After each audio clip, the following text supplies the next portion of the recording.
ಮೊದಲ ಸುದ್ದಿ ಏಷ್ಯಾನೆಟ್ ಸುವರ್ಣ news exclusive ಸುದ್ದಿ.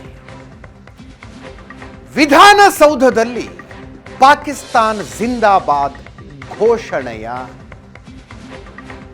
ದುರದೃಷ್ಟಕರ ಘಟನೆ ನಡೆದಿತ್ತು. ಕೇಸ್ ಎಲ್ಲಿಗೆ ಬಂತು ಅಂತ ಚೆಕ್ ಮಾಡಿದ್ವಿ.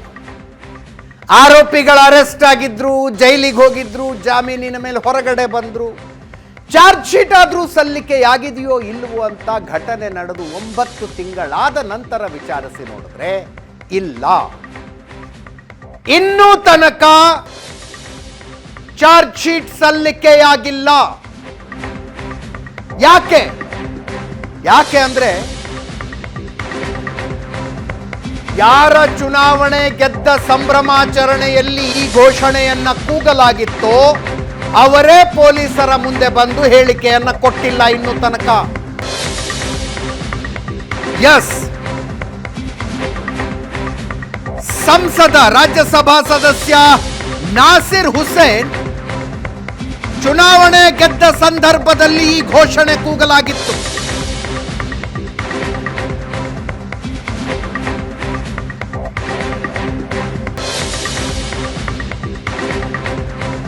ಪೊಲೀಸರ ಮುಂದೆ ಹೇಳಿಕೆ ಕೊಡೋದಕ್ಕೆ ಇನ್ನೂ ತನಕ ನಾಸಿರ್ ಹುಸೇನ್ ಬರ್ತಾನೆ ಇಲ್ಲ.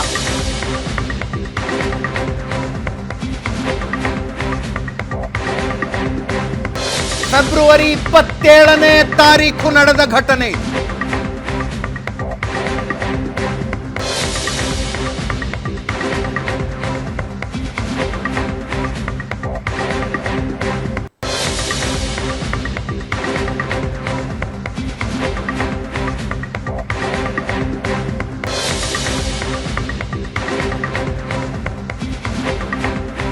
ರಾಜ್ಯಸಭಾ ಚುನಾವಣೆಯಲ್ಲಿ ನಾಸಿರ್ ಹುಸೇನ್ ಗೆದ್ದಾಗ ಅವರ ಬೆಂಬಲಿಗರು ಪಾಕಿಸ್ತಾನ್ ಜಿಂದಾಬಾದ್ ಘೋಷಣೆ ಕೂಗಿತು.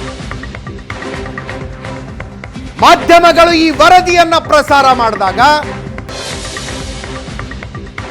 ಸ್ವತಃ ನಾಸಿರ್ ಸಾಬ್ ಸೇರಿದಂತೆ ಸಚಿವರಾದಿಯಾಗಿ ಎಲ್ಲರೂ ಹೇಳಿದ್ರು ಪಾಕಿಸ್ತಾನ್ ಜಿಂದಾಬಾದ್ ಘೋಷಣೆ ಕೂಗಿಲ್ಲ.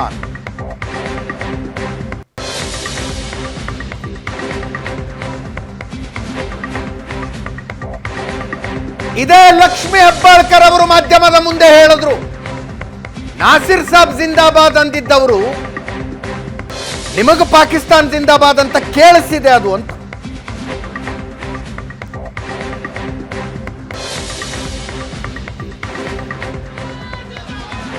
ಈ ವಿಡಿಯೋಗಳು FSLಗೆ ಹೋದ್ವು, ಫೊರೆನ್ಸಿಕ್ ಸೈನ್ಸ್ ಲ್ಯಾಬೊರೇಟರಿಗೆ. ಫೊರೆನ್ಸಿಕ್ ಸೈನ್ಸ್ ಲ್ಯಾಬೊರೇಟರಿಯ ರಿಪೋರ್ಟ್ ಬಂತು, ಪಾಕಿಸ್ತಾನ್ ಜಿಂದಾಬಾದ್ ಅಂತಾನೆ ಘೋಷಣೆ ಕೂಗಿರೋದು ಅಂತ. ಆ ನಂತರ ಆರೋಪಿಗಳನ್ನು ಅರೆಸ್ಟ್ ಮಾಡಿ ಜೈಲಿಗೆ ಕಳಿಸಲಾಯಿತು. ಅವರು ಜಾಮೀನಿನ ಮೇಲೆ ಬಿಡುಗಡೆಯಾಗಿ ಹೊರಗೆ ಬಂದರು. 9 ತಿಂಗಳಲ್ಲ, 10 ತಿಂಗಳ ಹಿಂದೆ ಬೇಲ್ ತಗೊಂಡು ಹೊರಗಡೆ ಬಂದ್ರು. ಚಾರ್ಜ್ ಶೀಟ್ ಸಲ್ಲಿಕೆ ಆಗಬೇಕಲ್ಲ, ಆಗಿದೆಯಾ ಅಂದ್ರೆ ಇಲ್ಲ, ಇನ್ನೂ ಇಲ್ಲ. ಯಾಕೆ? ರಾಜ್ಯಸಭಾ ಸದಸ್ಯ ನಾಸಿರ್ ಹುಸೇನ್ ಪೊಲೀಸರ ಮುಂದೆ ಹೇಳಿಕೆ ಕೊಡೋದಕ್ಕೆ ಬರ್ತಾ ಇಲ್ಲ. ಇನ್ನು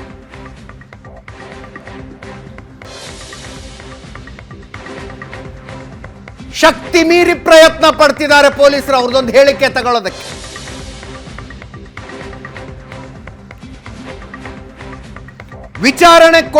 ವಿಚಾರಣೆಗೆ ಬನ್ನಿ ಅಂತ ನೋಟಿಸ್ ಕೊಡಬೇಕಲ್ಲ, ನೋಟಿಸ್ ಕೊಡೋದಕ್ಕೂ ಸಿಗ್ತಿಲ್ಲ. ಫೋನ್ ಮಾಡಿದ್ರೆ ಫೋನು ರಿಸೀವ್ ಮಾಡಲ್ವಂತೆ.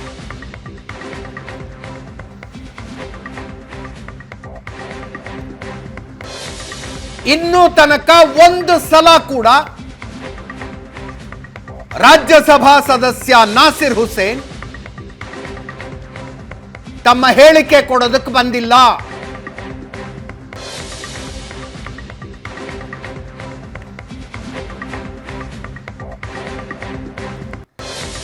ಪೊಲೀಸರು ಸುಮ್ಮನೆ ಇಟ್ಕೊಂಡು ಕೂತ್ಕೊಂಡಿದ್ದಾರೆ.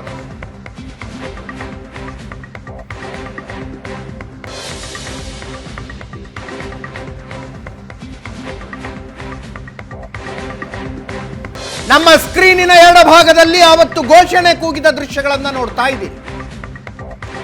ಜಿಂದಾಬಾದ್ ಜಿಂದಾಬಾದ್, ಪಾಕಿಸ್ತಾನ್ ಜಿಂದಾಬಾದ್ ಅಂತಾರೆ. ಕಾಂಗ್ರೆಸ್ಸಿನ ಎಲ್ಲಾ ಮುಖಂಡರು ಹೇಳಿದ್ರು ಜಿಂದಾಬಾದ್ ಜಿಂದಾಬಾದ್, ನಾಸಿರ್ ಸಾಬ್ ಜಿಂದಾಬಾದ್ ಅಂತ ಘೋಷಣೆ ಬಂದಿದ್ದಲ್ಲಿ.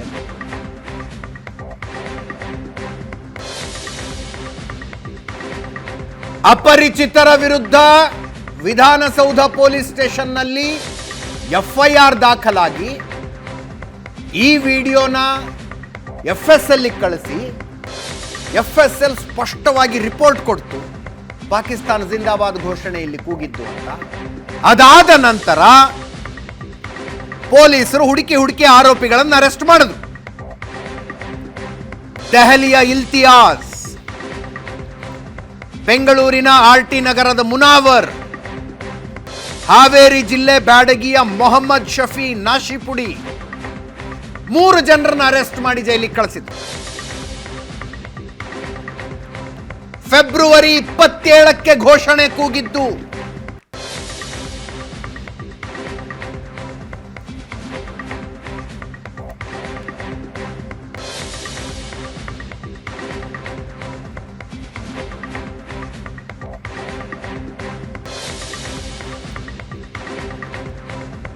ರಾಜ್ಯಸಭಾ ಚುನಾವಣೆಗಳ ನಡೀತಾ ಇದ್ವು.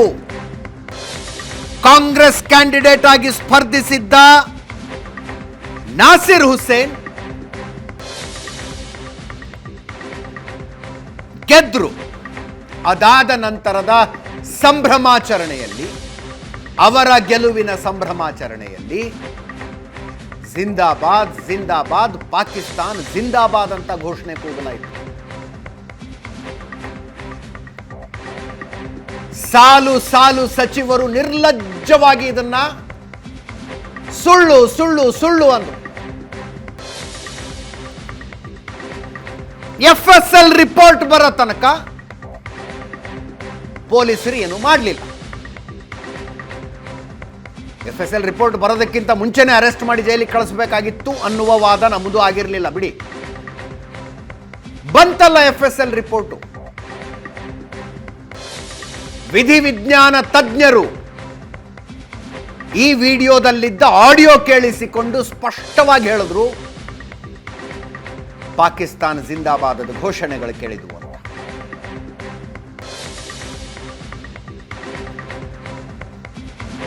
ಆವತ್ತು ಏನ್ರಿ ನಿಮ್ಮ ಬೆಂಬಲಿಗರ ಪಾಕಿಸ್ತಾನ ಜಿಂದಾಬಾದ್ ಅಂತಾರೆ ಅಂತಂದ್ರೆ ನಾಸಿರ್ ಹುಸೇನ್ ಹೊಡೆಯಕ್ಕೆ ಬಂದ್ರು, ಲಿಟ್ರಲಿ ಹೊಡೆಯಕ್ಕೆ ಬಂದ್ರು.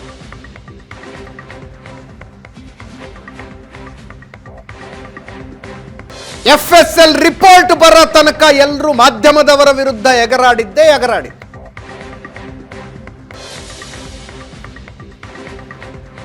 ಕೇಳಿಸ್ಕೊಳ್ಳಿ ನಾಸಿರ್ ಹುಸೇನ್ ಹೆಂಗ್ ರಿಯಾಕ್ಟ್ ಮಾಡಿದ್ರು ಅಂತ.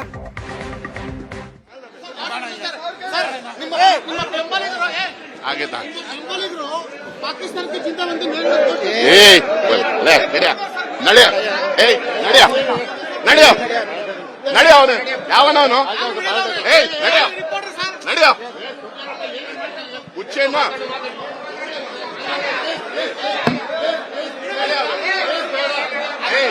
ನಡೆಯ ಹುಚ್ಚ ತರ ಏನು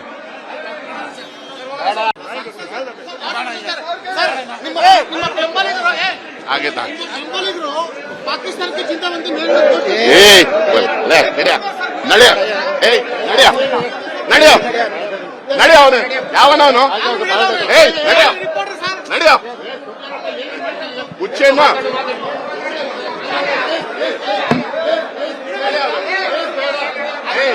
ನಡೆಯ ಹುಚ್ಚ ತರ ಏನು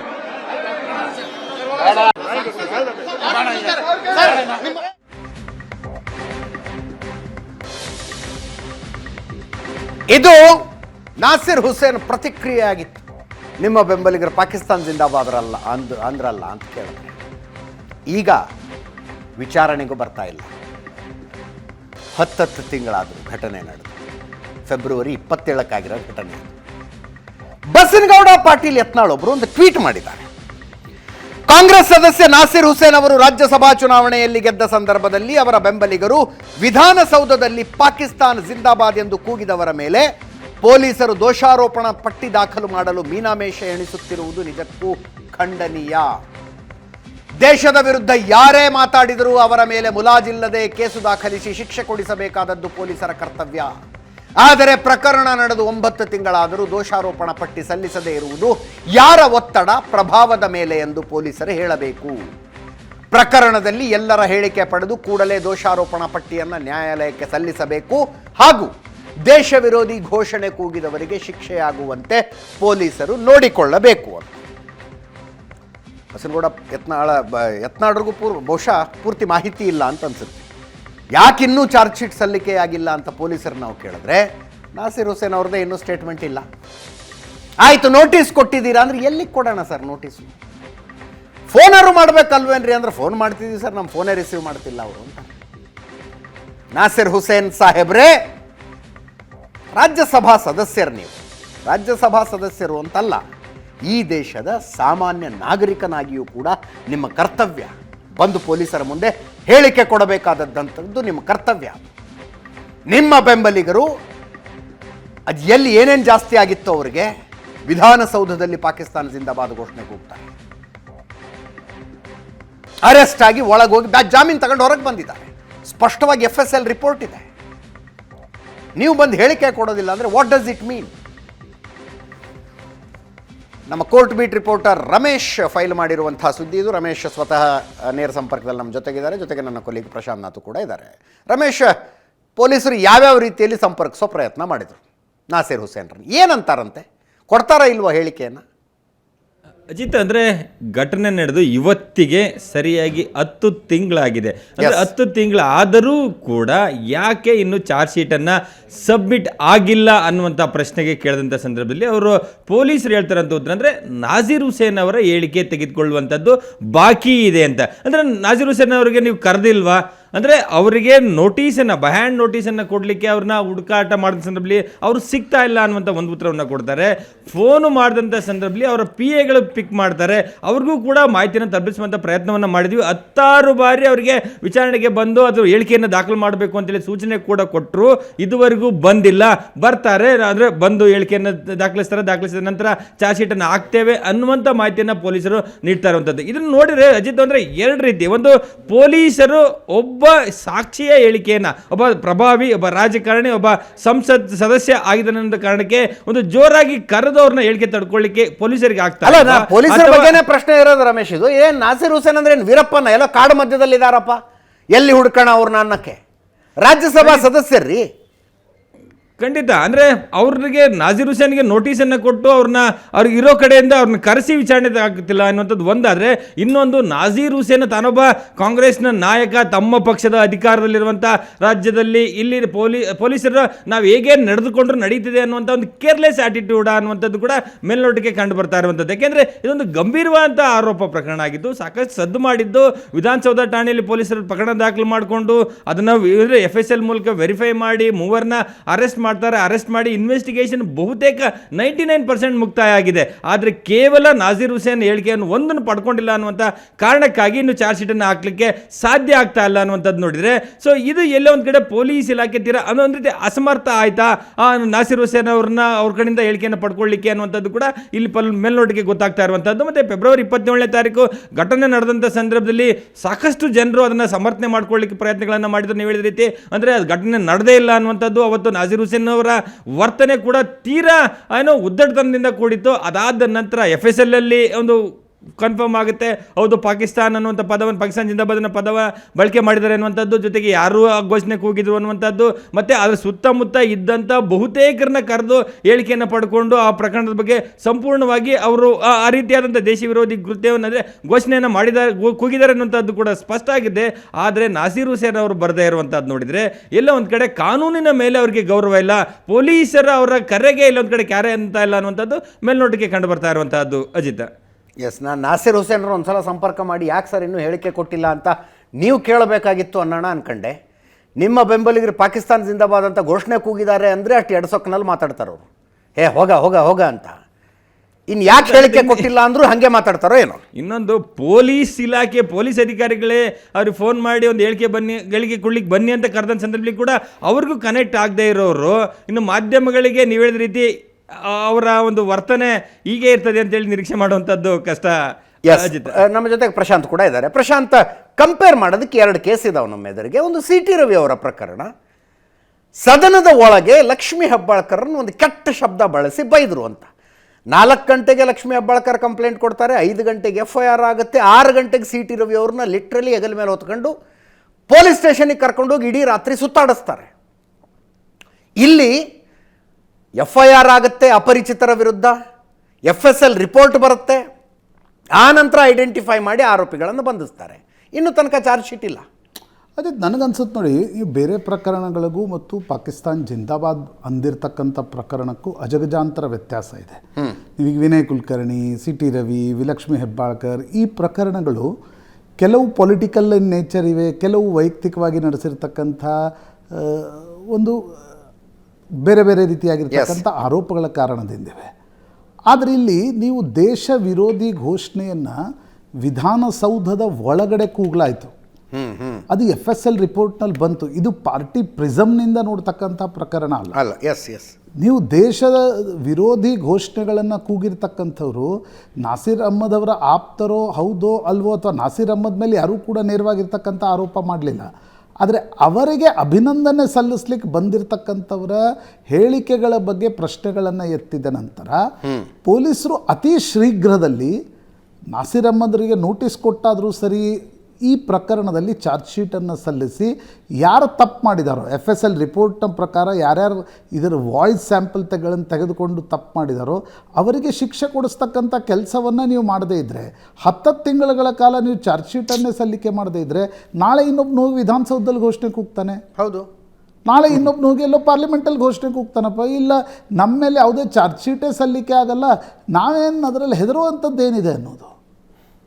ಹೀಗಾಗಿ ಈ ಪ್ರಕರಣ ಯಾಕೆ ಕಳವಳಕಾರಿ ಅಂತಂದರೆ, ಆಮೇಲೆ ನಾಸಿರ್ ಅಹ್ಮದ್ ಒಬ್ಬ ರಾಜ್ಯಸಭಾ ಸದಸ್ಯರಾಗಿ ಸಂವಿಧಾನದ ಪ್ರಮಾಣ ವಚನವನ್ನು ತೆಗೆದುಕೊಂಡು ದಿನವೂ ಬೆಳಗ್ಗೆ ನೀವು ಸಂವಿಧಾನದ ಕಾನ್ಸ್ಟಿಟ್ಯೂಷನ್ ರೆಡ್ ಬುಕ್ಕನ್ನು ಹಿಡ್ಕೊಂಡು ಪಾರ್ಲಿಮೆಂಟ್ನಲ್ಲಿ ಓಡಾಡ್ತಿರ್ತಕ್ಕಂಥವ್ರ ಅಕ್ಕಪಕ್ಕದಲ್ಲಿ ಓಡಾಡ್ತಿರೋರು ನೀವು ಬಂದು ಹೇಳಿಕೆಯನ್ನು ಯಾಕೆ ಕೊಡ್ಲಿಕ್ಕೆ ಸಾಧ್ಯ ಆಗಲ್ಲ?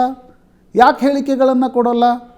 ಅವರೇನು ನಿಮ್ಮ ಬೆಂಬಲಿಗರ, ಅಥವಾ ಅವರು ಇಲ್ಲಪ್ಪ ಅವರು ನಾಸಿರ್ ಹುಸೇನ್ರ ಅಕ್ಕಪಕ್ಕದಲ್ಲೇ ಯಾವಾಗಲೂ ಓಡಾಡ್ತಕ್ಕಂಥ ಜನನ?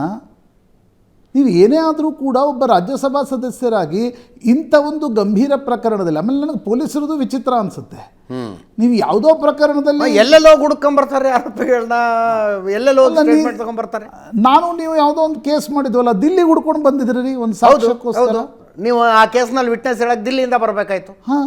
ಯಾವುದೋ ಒಂದು ಕೊಲೆ ಪ್ರಕರಣದಲ್ಲಿ ನೀವು ವರದಿ ಮಾಡಿದ್ವಿ ಅನ್ನುವ ಕಾರಣಕ್ಕೋಸ್ಕರ, ನಾನೇನು ಆ ಪ್ರಕರಣವನ್ನು ನೋಡಿರಲಿಲ್ಲ, ನೀವು ದಿಲ್ಲಿಯಿಂದ ನೀವು ಬರಲಿಲ್ಲ ಅಂತಂದರೆ ನಿಮಗೆ ಸಮನ್ಸ್ ಕೊಡಬೇಕಾಗತ್ತೆ ಅಂತಕ್ಕಂಥದ್ದನ್ನು ಹೇಳಿ ಕರೆಸ್ಕೊಳ್ತಕ್ಕಂಥ ಪ್ರಕರಣ ಇರುವಾಗ, ನೀವು ದೇಶದ್ರೋಹದ ಪಾಕಿಸ್ತಾನ್ ಜಿಂದಾಬಾದ್ ಅಂತಕ್ಕಂಥ ಒಂದು ಸೆನ್ಸಿಟಿವ್ ಮ್ಯಾಟರ್ನಲ್ಲೂ ಕೂಡ ನಿಮ್ಮ ಚಾರ್ಜ್ ಶೀಟ್ ದಾಖಲು ಮಾಡಲಿಕ್ಕೆ ಆಗ್ತಾ ಇಲ್ಲ, ಒಬ್ಬ ರಾಜ್ಯಸಭಾ ಸದಸ್ಯರನ್ನು ಕರೆದು ವಿಚಾರಣೆಗೊಳಪಡಿಸ್ಲಿಕ್ಕೆ ಆಗ್ತಾ ಇಲ್ಲ ಅಂತಂದರೆ ಏನು ಅಂದರೆ, ನೀವು ಇದು ಪಕ್ಷಪಾತದ ಧೋರಣೆಯ ಪ್ರಕರಣಗಳು ಬೇರೆ ಇವೆ, ಅವುಗಳ ಬಗ್ಗೆ ನಾವು ಅನೇಕ ಚರ್ಚೆಗಳನ್ನು ಮಾಡಬಹುದು. ಆದರೆ ಈ ರೀತಿ ದೇಶದ್ರೋಹದ, ದೇಶ ವಿಭಜನಕಾರಿಯಾಗಿರ್ತಕ್ಕಂಥ ಘೋಷಣೆಗಳನ್ನು ಕೂಗದವ್ರಿಗೂ ನಿಮಗೆ ಶಿಕ್ಷೆ ಕೊಡಿಸ್ಲಿಕ್ಕಾಗಿಲ್ಲ ಅಂದರೆ ಯಾರ ರೀತಿ ತಲೆ ಕೆಡಿಸ್ಕೋತಾರೆ? ಈ ರೀತಿ ಘೋಷಣೆಗಳು ಬರ್ತಾ ಇರ್ತವೆ. ಕೆಲವರು ಉತ್ಸಾಹದಲ್ಲಿ ಅಂತಂದ್ರು ಅನ್ಕೊಂಡು, ಬಟ್ ಯಾರು ಕೂಗಿದ್ರು ಅವರಿಗೆ ನೀವು ಶಿಕ್ಷೆಯನ್ನು, ಅವ್ರ ಮೇಲೆ ಚಾರ್ಜ್ ಶೀಟ್ ಆದರೂ ಹಾಕಿ ನ್ಯಾಯಾಲಯಕ್ಕಾದರೂ ಆ ಪ್ರಕರಣ ಹೋಗಿ. ನನಗನ್ಸುತ್ತೆ this is the lac lustre attitude of government. ಗೃಹ ಸಚಿವರು ಕೂಡ ಏನು ಮಾಡ್ತಿದ್ದಾರೆ ಅಂತಕ್ಕಂಥದ್ದು ಪ್ರಶ್ನಾರ್ಥಕ. ನಿಮಗೆ ವಿಪಕ್ಷಗಳ ಯಾವುದೇ ಒಂದು ಪ್ರಕರಣ ಇದ್ದರೆ 1 ಗಂಟೆಯಲ್ಲಿ ಪೊಲೀಸ್ ಕಮಿಷನರ್ ಹೋಗಿ ಅವರನ್ನು ಅರೆಸ್ಟ್ ಮಾಡಿ, ದಟ್ ಈಸ್ ಯುವರ್ ಪ್ರಿಯಾಗೇಟಿವ್. ಆದರೆ ಇಂಥ ಪ್ರಕರಣಗಳಲ್ಲಾದರೂ ಸ್ವಿಫ್ಟ್ ಆ್ಯಕ್ಷನ್ ಆಗಬೇಕು. ಅಂದರೆ ಇದಕ್ಕೆ ಈಗ ನಾಸಿರ್ ಹುಸೇನ್ ಬೆಂಬಲಿಗರು ಅಂತ ಅನ್ಸ್ಕೊಂಡವರೇ ಯಾರಾದರೂ ಪಾಕಿಸ್ತಾನ್ ಜಿಂದಾಬಾದ್ ಘೋಷಣೆ ಕೂಗಿದವರನ್ನು ಅರೆಸ್ಟ್ ಮಾಡಿ ಚಾರ್ಜ್ ಶೀಟ್ ಹಾಕಿದರೆ ಯಾರು ಕಾಂಗ್ರೆಸ್ನವ್ರು ಬೇಸರಿಸ್ಕೊಳ್ತಾರ, ಅಥವಾ ಕಾಂಗ್ರೆಸ್ ಕಾರ್ಯಕರ್ತರು ಬೇಸರಿಸ್ಕೊಳ್ತಾರೆ? ಇದು ಅನಗತ್ಯವಾಗಿರ್ತಕ್ಕಂಥ ಒಂದು ಲ್ಯಾಕ್ ಲಸ್ಟರ್ ಆಟಿಟ್ಯೂಡ್ ಅಂತ ನನಗನ್ಸುತ್ತೆ. ಮತ್ತು ಎಲ್ಲರನ್ನ ಬ್ರ್ಯಾಕೆಟಲ್ಲಿ ಹಾಕಿ ನೋಡುವ ದೃಷ್ಟಿಕೋನಕ್ಕೆ ನೀವೇ ಇಂಬು ಕೊಡ್ತಾ ಇದ್ದೀರಿ. ಹೌದು. ಪಾಕಿಸ್ತಾನ್ ಜಿಂದಾಬಾದ್ ಅನ್ನೋ ಘೋಷಣೆ ಕೂಗಿದವರನ್ನ ಚಾರ್ಜ್ ಶೀಟ್ ಹಾಕಿದರೆ ಯಾರೋ ಮುಸಲ್ಮಾನರು ಬೇಸರಿಸ್ಕೊಳ್ತಾರೆ. ನೀವೇ ಕ್ರಿಯೇಟ್ ಮಾಡ್ತಾ ಇದ್ದೀರಿ. ಯಾವ ಮುಸಲ್ಮಾನರಿ ಬೇಜಾರು ಮಾಡ್ಕೋತಾರೆ ಪಾಕಿಸ್ತಾನ ಯಾಕ್ ಜಿಂದಾಬಾದ್ ಬೇಜಾರು ಅಂತ? ಮಾಡ್ಕೊಳ್ತಾರೆ? ಯಾಕೆ ಬೇಜಾರು ಮಾಡ್ಕೋಬೇಕು? ಅದೇ ಅಲ್ಲ, ಬೇಜಾರು ಮಾಡ್ಕೊಳ್ಳೋರು ಇಲ್ಲ. ನೀವು ಅನಗತ್ಯವಾಗಿ ಇಂಥ ವಾದ ಪ್ರತಿವಾದಗಳನ್ನು ಹುಟ್ಟಾಕ್ತಾ, ನನಗೆ ನಾಸಿರ್ ಹುಸೇನ್ ಭಾಳ ಚೆನ್ನಾಗಿ ಗೊತ್ತು. ನಾಸಿರ್ ಹುಸೇನ್ ಇಸ್ ಸ್ಟೂಡೆಂಟ್ ಪಾಲಿಟಿಕ್ಸಿಂದ ಬಂದಿರತಕ್ಕಂಥವ್ರು. ಅವರೇನು ಪಾಕಿಸ್ತಾನ ಜಿಂದಾಬಾದ್ ಘೋಷಣೆ ಹಾಕೋರ ಪರವಾಗಿರ್ತಾರೆ ಅಂತ ಅನ್ನಿಸ್ತಾ ಇಲ್ಲ. ಬಟ್ ನೀವು ರಾಜಕಾರಣದಲ್ಲಿ ಇದ್ದೀರಂದ್ಮೇಲೆ ಈ ಮಟ್ಟದ ಓಲೈಕೆ ಮಾಡ್ಬೇಕಾ? ಇವತ್ತು ಮನಮೋಹನ್ ಸಿಂಗ್ ತೀರ್ಕೊಂಡ ದಿನ ಅಂತ ಹೇಳ್ತೀನಿ. ಯಾಕೆ ಮನಮೋಹನ್ ಸಿಂಗ್ ವಿಫಲರಾದರು ಅಂದರೆ 2008ರ ಮುಂಬೈ ದಾಳಿಯ ನಂತರ ಅವರು ಭಯೋತ್ಪಾದಕರ ವಿರುದ್ಧ ಕಠಿಣ ಕ್ರಮಗಳನ್ನು ತೆಗೆದುಕೊಳ್ಳತಕ್ಕಂಥ ಸಾಹಸವನ್ನು ತೋರಿಸಲಿಲ್ಲ. That was a failure of doctor Manmohan Singh. ಅದು ಇಲ್ಲೂ ಕೂಡ ಅಪ್ಲಿಕೇಬಲ್ ಆಗುತ್ತೆ. ನೀವು ಸರ್ಕಾರವಾಗಿ ಪ್ರಜ್ವಲ್ ರೇವಣ್ಣ ಮೇಲೆ ನಿಮಗೆ ಅಗ್ರೆಸಿವ್ನೆಸ್ ಇದೆ, ಮುನಿರತ್ನ ಮೇಲೆ ಅಗ್ರೆಸಿವ್ನೆಸ್ ಇದೆ, CT ರವಿ ಮೇಲೆ ಅಗ್ರೆಸಿವ್ನೆಸ್ ಇದೆ, ಫೈನ್. ಆ ಅಗ್ರೆಸಿವ್ನೆಸ್ಸನ್ನು ತೋರಿಸಿ, ಸರ್ಕಾರಗಳು ಪೊಲೀಸರು ತೋರಿಸ್ಬೇಕು. ಆದರೆ ಪಾಕಿಸ್ತಾನ್ ಜಿಂದಾಬಾದ್ ಅಂದವರ ಮೇಲೆ ನಾವು ಯಾವುದೇ ಕ್ರಮ ತೆಗೆದುಕೊಳ್ಳಲ್ಲ. ಹೋಗಲಿ, ನಾವು ಚಾರ್ಜ್ ಶೀಟ್ ಹಾಕಲಿಕ್ಕೂ ನಮಗೆ ಪೊಲೀಸರಿಗೆ ಸರ್ಕಾರದಿಂದ ಕ್ಲಿಯರ್. ಇದರ ಅರ್ಥ ಏನು? ಒಟ್ಟು ಮ್ಯಾಕ್ರೋ ಲೆವೆಲಲ್ಲಿ ಕೂತು ನೋಡಿದಾಗ ಪೊಲೀಸರಿಗೆ ಚಾರ್ಜ್ ಶೀಟ್ ಹಾಕಲಿಕ್ಕೆ ಕ್ಲಿಯರೆನ್ಸ್ ಇಲ್ಲ. ಯಾಕಿಲ್ಲ? ನಾಸಿರ್ ಹುಸೇನ್ AICC ಎಲ್ಲಿ ಕುಳಿತಿರ್ತಕ್ಕಂಥವರಿಗೆ ಆಪ್ತರು. ನಾಸಿರ್ ಹುಸೇನ್ ದಿಲ್ಲಿಯಲ್ಲಿ ಕುಳಿತಿರ್ತಕ್ಕಂಥವ್ರಿಗೆ ಆಪ್ತರಾದ ಕಾರಣದಿಂದ ಅವರ ಬೆಂಬಲಿಗರನ್ನು ನಾವು ಬೇಸರ ಮಾಡಿದರೆ ಹೆಂಗೆ? ಆ ಕಾರಣದಿಂದ ಚಾರ್ಜ್ ಶೀಟ್ ಹಾಕ್ತಾ ಇಲ್ಲ. ಪೊಲೀಸರಿಗೆ ಸಿಗ್ತಾ ಇಲ್ಲ, ಪೊಲೀಸರು ಫೋನ್ ತೆಗೆದುಕೊಳ್ತಾ ಇಲ್ಲ. ಅದು ನಮ್ಗೆ ಹೇಳೋದು. ಅವ್ರು ಫೋನ್ ಮಾಡಿದ್ರು ಕೂಡ ಸುಮ್ಮನಿರಪ್ಪ ಅಂತ ಹೇಳಿದ್ರು ಕೂಡ ಪೊಲೀಸರು ಸುಮ್ಮನಿರ್ತಾರೆ ಅಷ್ಟೇ. ಆ ವಿಚಿತ್ರ ಪರಿಸ್ಥಿತಿಗೆ ಬಂದು ನಾವು ಮುಟ್ಟಿದ್ದೀವಿ. Very unfortunate. Will follow it up. Home ಮಿನಿಸ್ಟರ್ನೇ ಕೇಳೋಣಂತೆ ಏನು ಸಮಸ್ಯೆ ಇದೆ ನಿಮಗೆ ಅಂತ.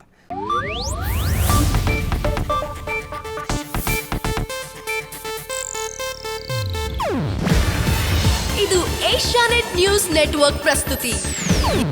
ನೀವು ನೋಡ್ತಿದ್ದೀರಾ ಏಷ್ಯಾನೆಟ್ ಸುವರ್ಣ ನ್ಯೂಸ್.